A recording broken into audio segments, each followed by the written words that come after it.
नमस्ते मेरा साथीहरू है। आज मेरो यो फर्स्ट ब्लग है लिएर आएको छु। आज बिहानै दौरा लिएर आएको है घरको लागि। हत्तु भएर हेर्नु न, पसिना तत्त चेर हत्तु भएन। आम्मामा कस्तो थाकिरहेको छु। अब हेर्नुहोस् है, मेरो अब भित्र रुममा गएर हेर्छु मेरो बुढी नानी के गर्दैछ। हेरौँ है, ठिकै छ, पढाउँदैछ नि त। मै अब यसो खाजाहरू पकाउँछु। हेरन पनि आएको रहेछ।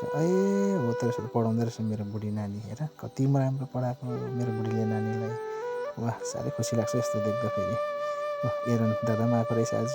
ल अब म चाहिँ पानी खान्छु पहिला सुरुमा। पुरा तिर्खा लागिरहेको छ है दाउरा बोकेर आएर। सुरुमा पानी खानु अरे नि त है, पेट सफा हुन्छ अरे है, हेल्थ पनि राम्रो हुन्छ अरे भनेर चाहिँ पानी खाएको आज मैले है।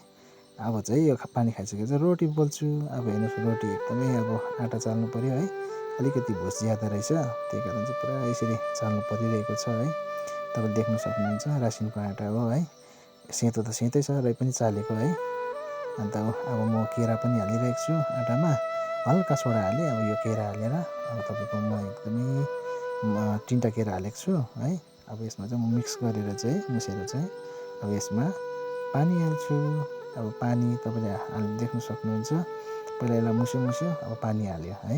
पानी हालिदिइरहेको छु। एकदमै मजाले मिक्स गर्नुपर्छ। तपाईँले देख्न सक्नुहुन्छ। मिक्स गऱ्यो पुरा मिक्स गर्नुपर्छ है। मिक्स गरिसकेर चाहिँ फेरि पानी अलिकति हाल्नुपर्छ कम्ती है। त्यो ज्यादा हाल्नु हुँदैन, फेरि गिलो हुन्छ। ठिक्कैको गर्नु पऱ्यो नि त होइन साथीहरू। अन्त म त कोही कोही बेला मात्रै बनाउँछु, र पनि मलाई यसो अलिअलि चाहिँ आइडिया छ यो कुरामा है। अन्त एकदमै अब नानीले साह्रै मन पराउँछ यस्तो गुलियो रोटी, अब केरा हालेको है। अब हेल्थको लागि पनि राम्रो हो। मलाई जति सक्दो हेल्थको लागि राम्रो लाग्छ।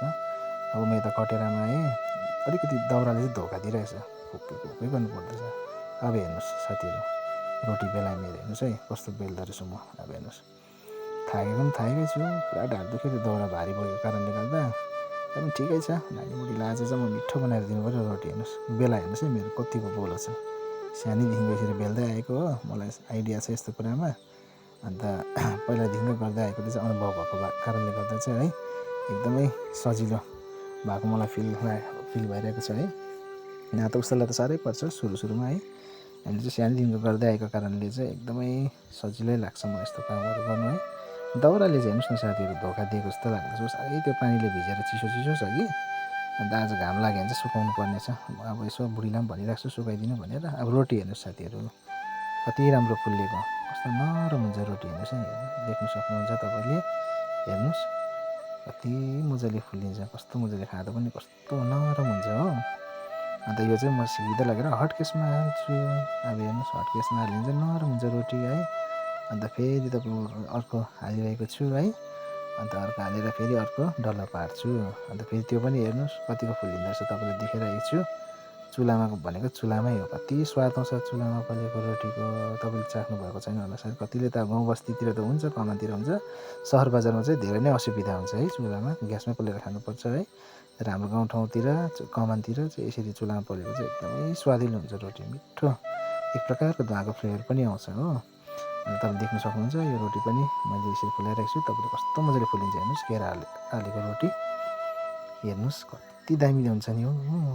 अब यो तपाईँले देखाउँछु हेर्नुहोस् रोटी हो। हेर्नुहोस् अब नानीको लागि हेर्नुहोस्, गाईको दुध त्यसलाई तताइदिएँ, त्यसमा म गुड हालिदिइरहेको छु। गुडले चाहिँ पेटलाई अलिक डाइजेस्ट गराउँदो रहेछ नानीहरूलाई हो, भोक पनि छिटो लगाउँदो रहेछ।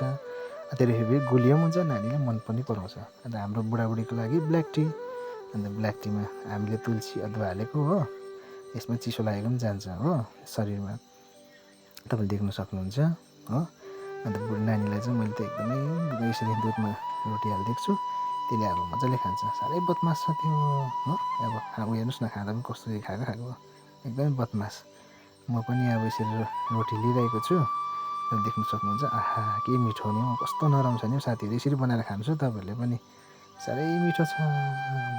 तपाईँलाई म त्यसको स्वादको अनुभवै गर्न सक्दिनँ। अब म तयारी भइरहेको छु काममा जानुलाई तल है। अलिकति टाढै पर्छ काम, जानै पर्छ, आफ्नो परिवारलाई हेर्नै पर्छ है। अब काम नगरी पनि हुँदैन, जानै पऱ्यो हो। अन्त के गर्नु, अब सर्ट लाउँछु। सर्ट लगाइसकेर त्यहाँदेखि अब के तेलसेल लगाएर अब ट्र्याक स्याक लाउँछु हो। आज त किटै लाउँछु, जुत्ता लाउँदिनँ, गरम पनि छ हो। अन्त अब यति गरिसकेर चाहिँ अब एकदमै तयारी भएर चाहिँ अब लाग्ने हो कामतिर हो। ल साथीभाइ आज मेरो ब्लग चाहिँ यतिमै समाप्त हुन्छ है। अब फेरि नेक्स्ट टाइममा फेरि म हाल्ने नै आवश्यक नै छु है। फेसबुकमा हाल्छु, तपाईँहरूले यसो फेरि लाइक र कमेन्ट सेयर गरिदिनुहोस् है ल। म तपाईँलाई फेरि आशा गर्छु तपाईँप्रति है। ल tata, see you, bye by.